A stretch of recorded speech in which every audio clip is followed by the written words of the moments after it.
Avant d'accueillir l'invité de ce podcast, je vous présente comme sponsor de cet épisode les compléments alimentaires Eumine.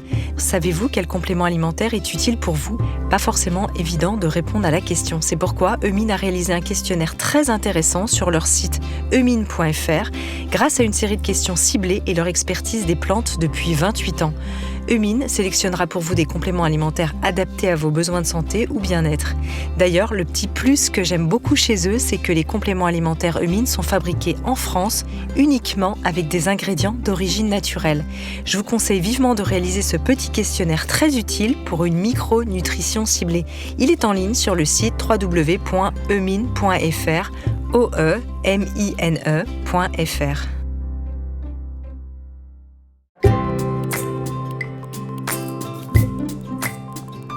Bienvenue dans la saison 6 de Métamorphose, le podcast qui éveille la conscience. Au fil des semaines, je vous invite à découvrir avec moi des sujets inspirants portés par des personnalités lumineuses pour cheminer ensemble vers un éveil des consciences. Métamorphose, le podcast qui éveille la conscience. Tous les lundis et jeudis dès 7h.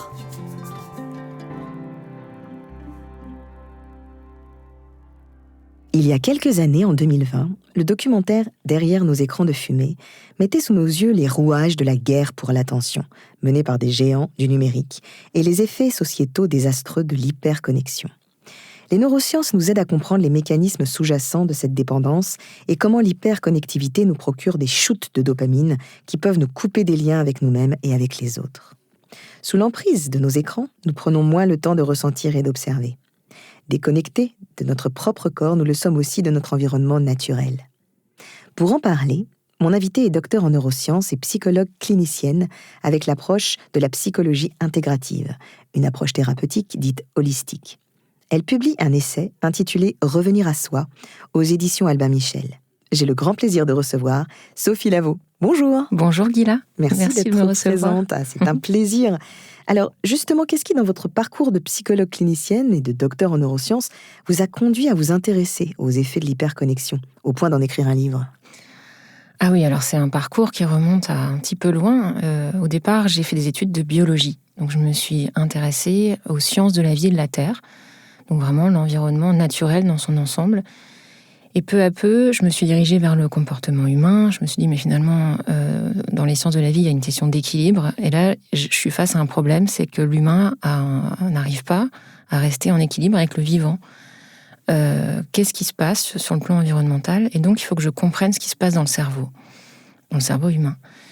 Et là, j'ai fait des études de neurosciences. Et puis, petit à petit, je me suis dit, mais la recherche en neurosciences, c'est bien. J'ai fait une thèse, ok. Mais j'avais envie d'être plus proche de l'humain. Et puis, petit à petit, de rencontre en rencontre, il se trouve que j'ai un grand frère qui investit dans le monde du numérique à grande échelle.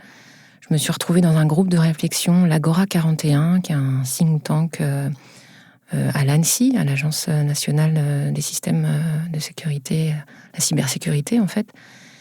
Et c'était vraiment, je me suis dit, mais oui, en fait, le cerveau est en train de nous pousser à fabriquer un environnement où on va tout contrôler. Et c'est là le point qui fait qu'on se déconnecte complètement de notre environnement naturel. Et j'ai compris par cette rencontre avec le monde du numérique que ma réponse était là. Et le numérique, c'est un peu comme une cerise sur le gâteau. En fait, ça s'est construit au fil du temps, bien avant que le numérique arrive. Mais le numérique fait que on se fait complètement embarquer dans une direction et c'est de plus en plus rapide.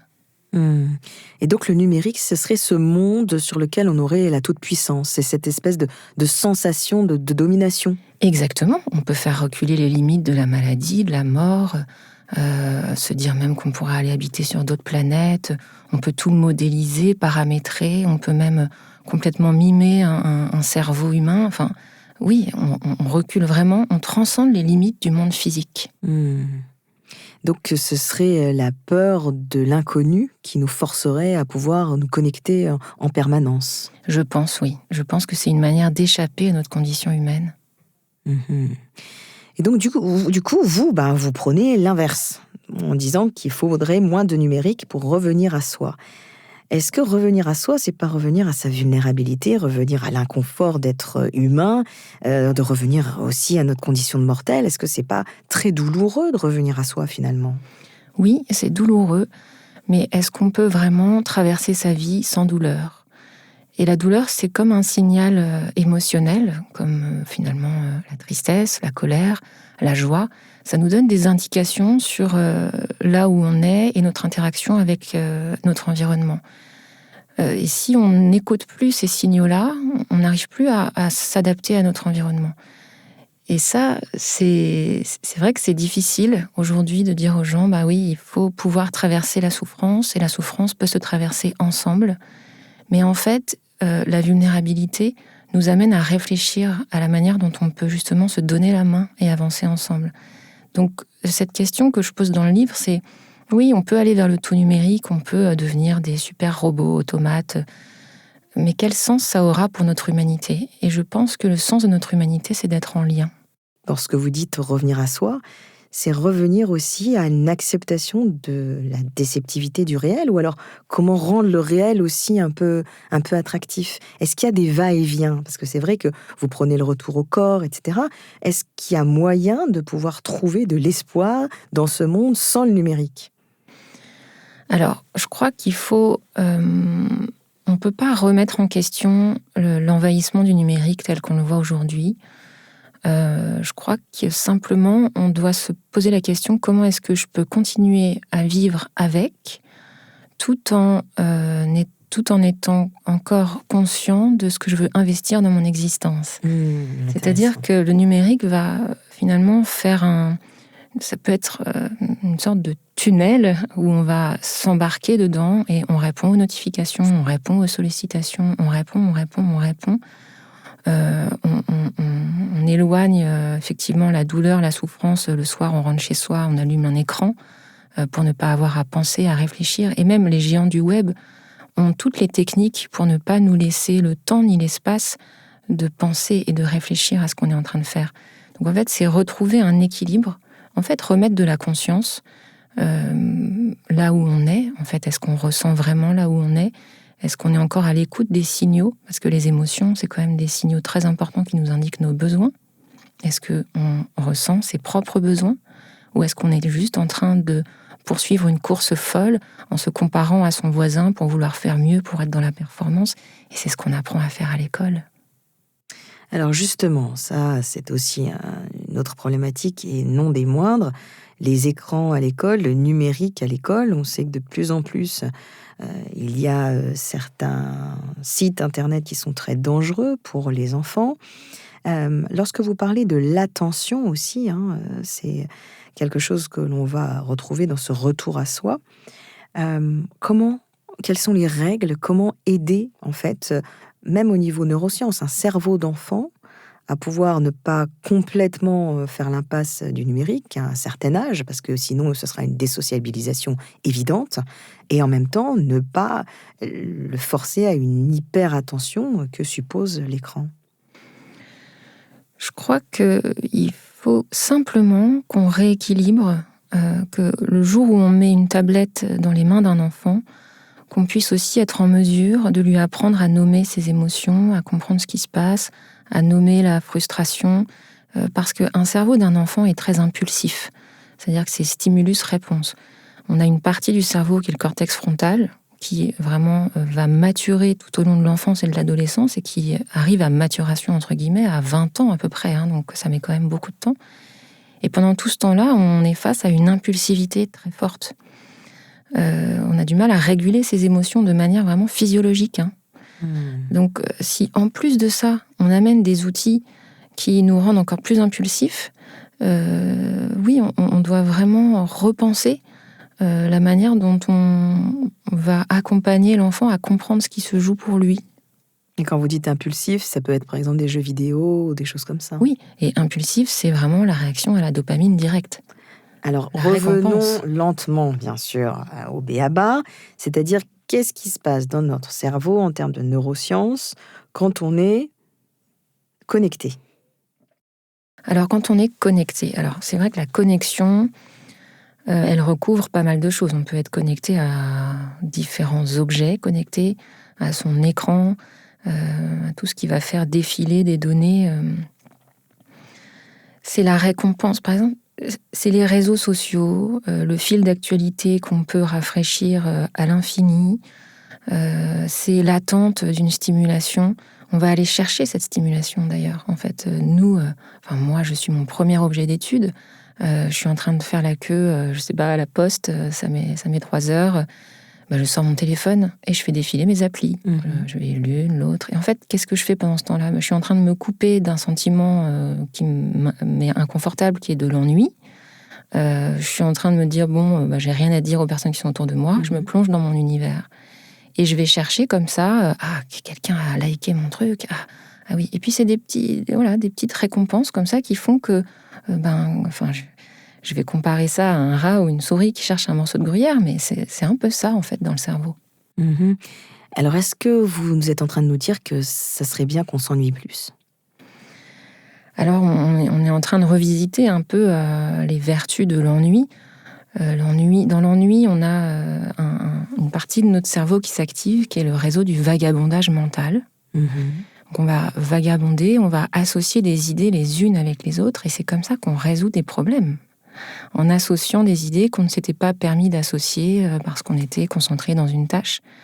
Donc le réseau mode par défaut, il s'appelle ce réseau du vagabondage mental, il est très utile pour la créativité. Il va être très utile pour donner du sens à nos expériences. On a une particularité bien humaine qui est de donner du sens. Et le cerveau ce réseau du vagabondage mental permet ça. Donc ne pas s'ennuyer, c'est se couper de cette opportunité justement de poser les choses, de donner du sens, de se connecter à ce qui est important. Alors j'avais vu une étude dans le Harvard Business,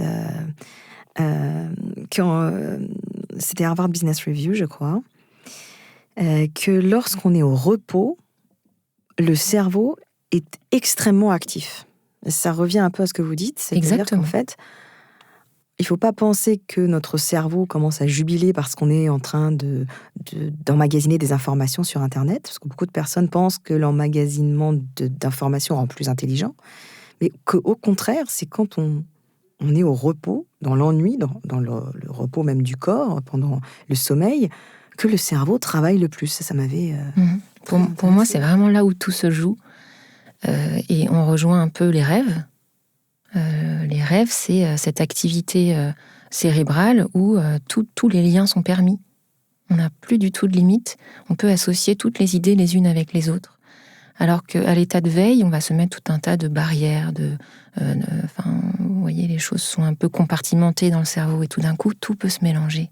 C'est vraiment la porte ouverte à la créativité. Et le lendemain, quand on dit « la nuit porte conseil », c'est bien qu'on a associé des choses de manière un peu inédite. Donc, pour essayer de revenir à ce que vous écrivez, vous parlez justement de la notion de tempérance, une notion très noble, une des 4 vertus cardinales, célébrées depuis l'Antiquité grecque, prudence, tempérance, force d'âme, justice. Alors, c'est une vertu qui semble un peu désuète. Et cependant, vous l'utilisez aujourd'hui pour essayer justement de sortir un peu de ce bonheur prêt à consommer. Comment est-ce qu'on peut la vivre, cette tempérance ? Dans la nuance, je pense que on a longtemps considéré que nos émotions posaient problème.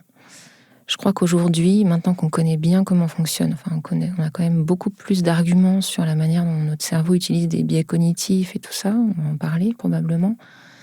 On devrait plutôt se méfier de nos croyances et de nos pensées, plus que de nos émotions. Et donc, c'est un peu mettre un peu d'eau dans le vin et finalement accepter que son voisin puisse penser autre chose et que ce soit tout autant vrai. C'est très difficile pour l'être humain, ça. Être d'accord de ne pas l'être, c'est ça ? Oui. Et surtout, même célébrer cette diversité, plutôt que de se sentir attaqué dans son être quand l'autre n'est pas d'accord. Et c'est peut-être aussi une façon d'accepter que le réel ne s'appréhende pas forcément en 3D, mais peut-être en 4, 5, 6D, avec une façon en fait de voir les choses profondément différentes. Tout à fait. Mais pour arriver à ça, alors est-ce qu'on peut revenir à des définitions simples? On va retrouver des choses qui semblent être le b.a.-ba, mais qu'est-ce que c'est qu'une émotion? Qu'est-ce que c'est qu'une pensée? Qu'est-ce que c'est qu'une croyance? Comment ne pas tomber dans le piège de l'un ou l'autre? Une émotion, c'est une réponse adaptative. Est-ce qu'on peut aussi, bien sûr, le faire au regard des neurosciences? Ça sera très intéressant. Oui, c'est ça. Une émotion, en fait, a plusieurs composantes. On va avoir une composante physiologique.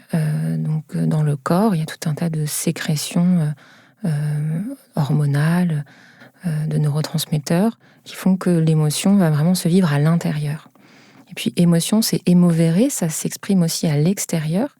Donc la deuxième composante, c'est la posture, l'expression faciale. Et puis on a une troisième composante qui est le sentiment que ça va générer. Donc le sentiment, c'est une partie de l'émotion qui est beaucoup plus globale.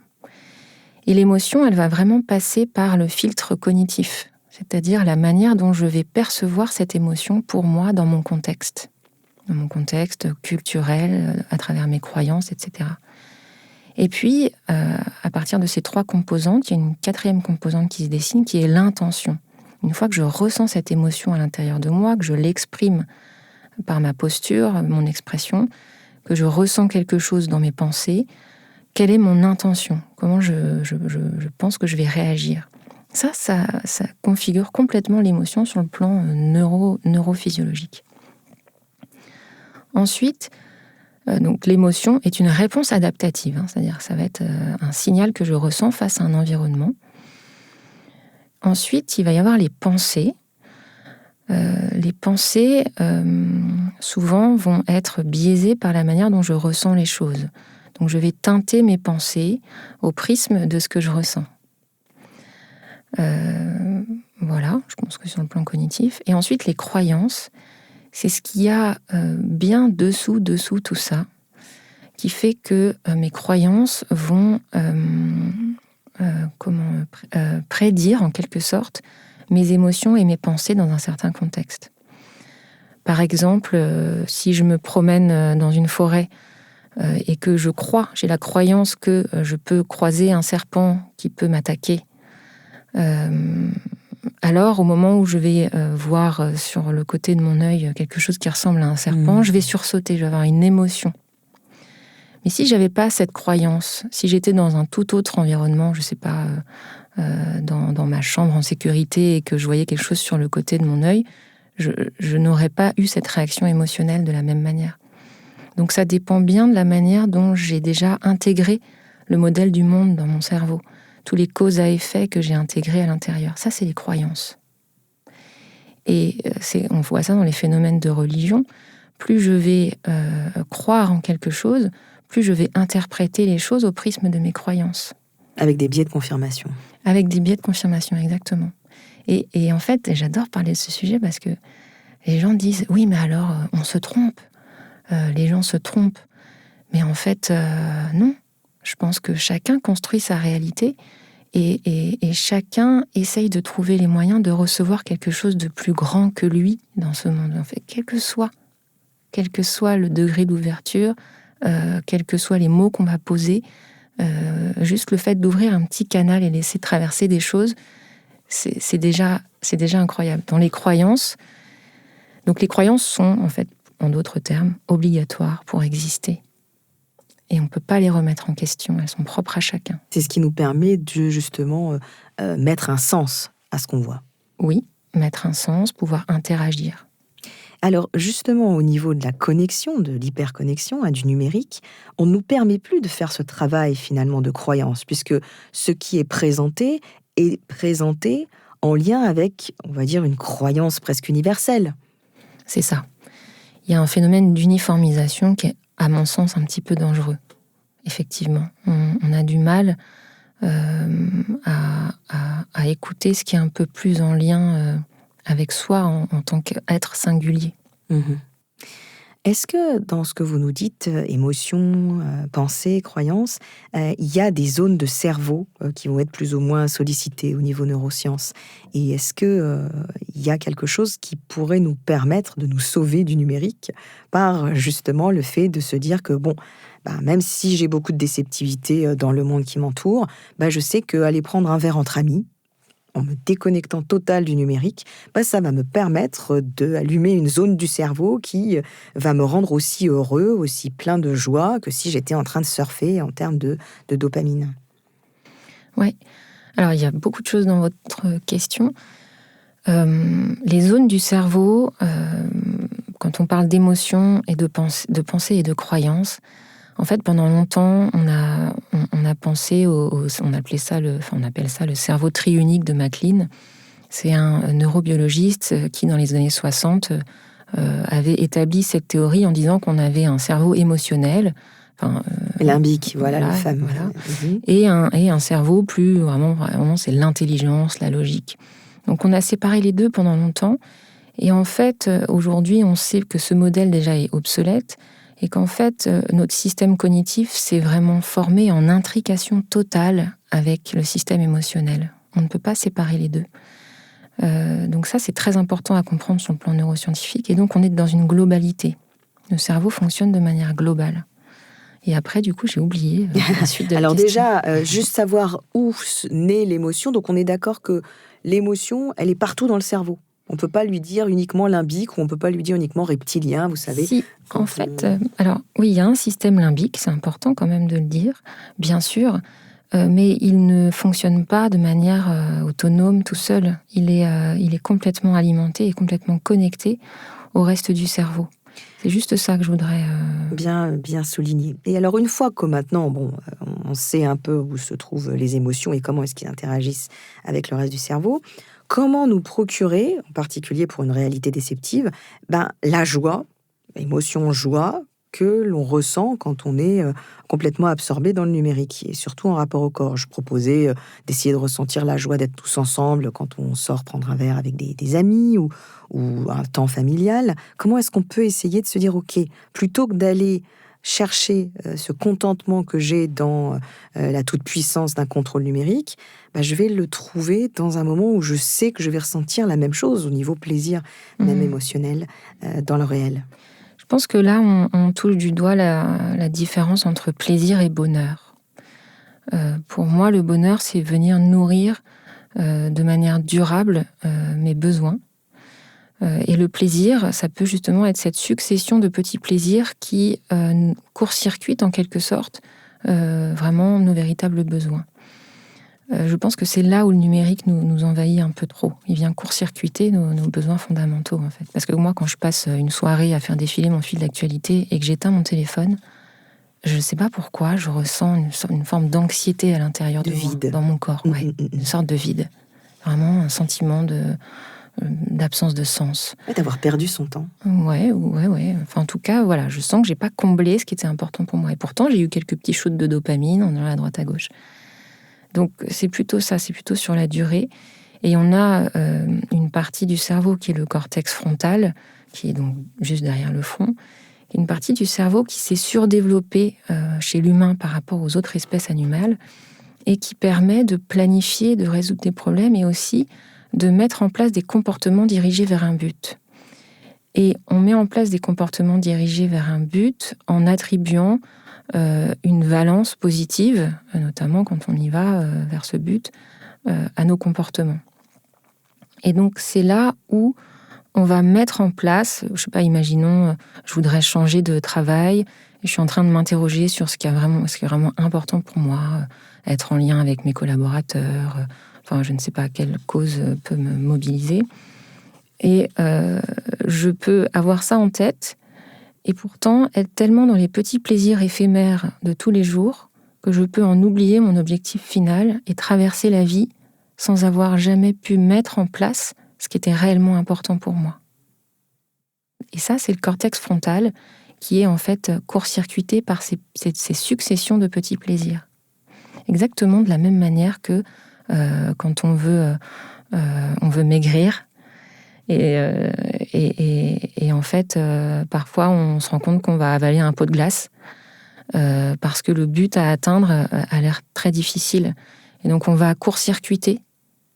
On ne va pas atteindre le but juste parce qu'il y a un plaisir plus immédiat tout de suite. Vraiment, le cerveau se fait avoir par ce fonctionnement-là. Et donc, c'est comme une gymnastique.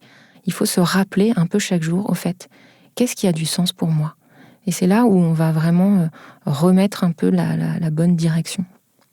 Et c'est compliqué, parce que c'est vrai que ça demande une discipline. Peut-être que c'est aussi ça, cette volonté d'être dans le numérique, sortir de la discipline d'être humain. Oui, ça demande une discipline. Et en fait, je parle même dans le livre de retrouver le désir de vivre. Je crois que, par exemple, pour moi, ça a été une nécessité.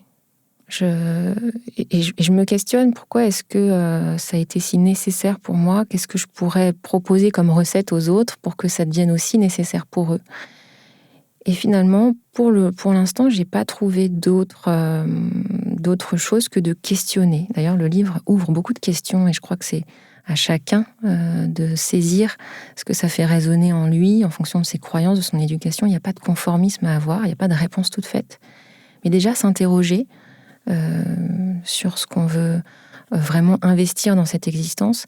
Et je pense que moi, j'ai un rapport à la maladie, à la souffrance, à la mort qui est particulier parce que je travaille dans un hôpital où on a des personnes qui ont vraiment beaucoup de difficultés à respirer, notamment. Je suis dans un service où on travaille sur le handicap respiratoire. Donc on n'a plus l'oxygène, donc on ne pense qu'à respirer. L'existence se rétrécit en fait autour de ce souffle qui manque, comme dirait mon chef Thomas Milowski. C'est vraiment le rapport à notre vulnérabilité dans tout ce qu'elle a de plus terrible et qu'est-ce qu'on fait avec ça. Et il y a un livre formidable de François Bourgognon qui s'appelle N'arrêtez pas votre vie avant de l'avoir commencé ou quelque chose comme ça. Mais c'est si je mourais demain, où est-ce que j'aurais mis de la valeur ? Qu'est-ce qui aurait été important pour moi de transmettre ? En fait, c'est le sentiment d'être vulnérable et mortel qui donne du sens à la vie. Et on oublie trop souvent à quel point on est vulnérable et mortel, en fait. Et c'est justement pour sortir de cette condition de mortel que l'on va vers le numérique. C'est ça. Et c'est une course sans fin.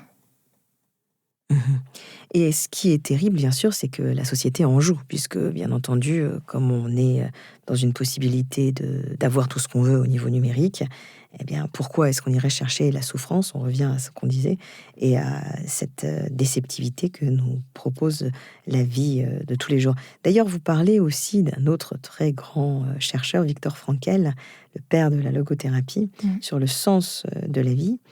Donc, le but... ce n'est pas de trouver la paix intérieure. Le but, c'est vraiment de pouvoir donner une certaine valeur à sa vie.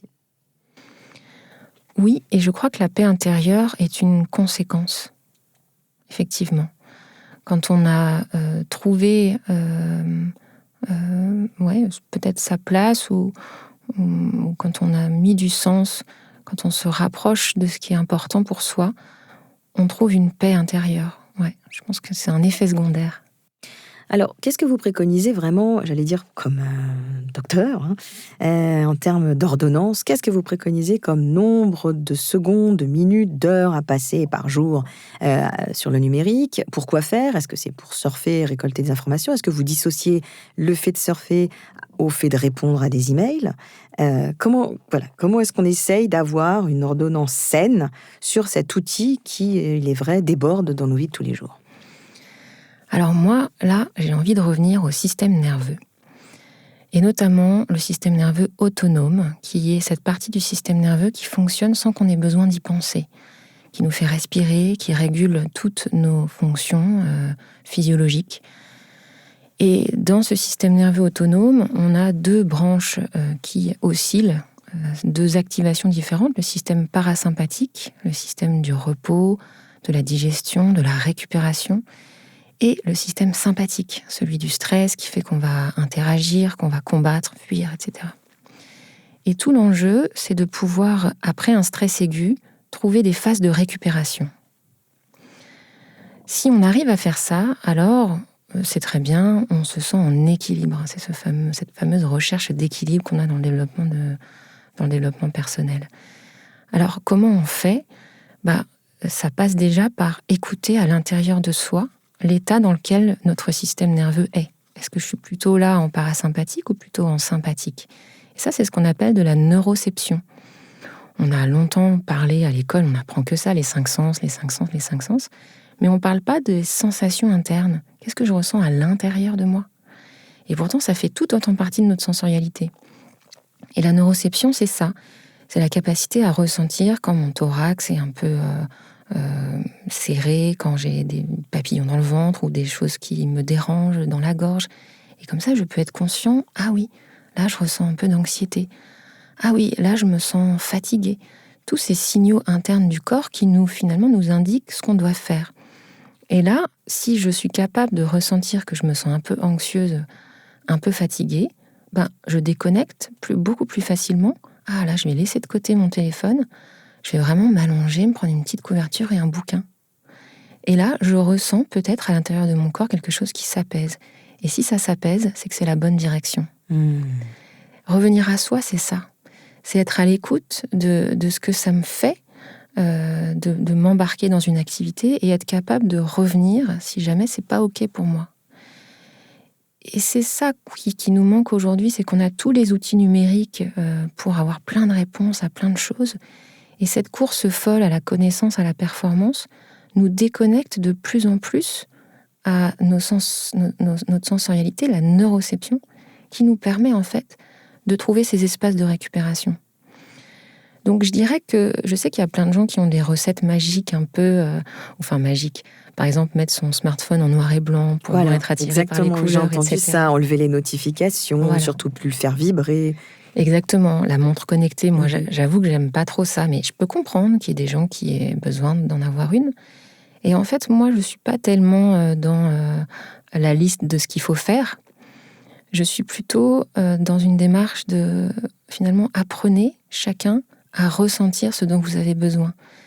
Et pour ça, moi, c'est vrai que j'utilise beaucoup la méditation de pleine conscience parce que la méditation de pleine conscience est une pratique qui nous permet de ressentir ce qui se passe dans le système nerveux.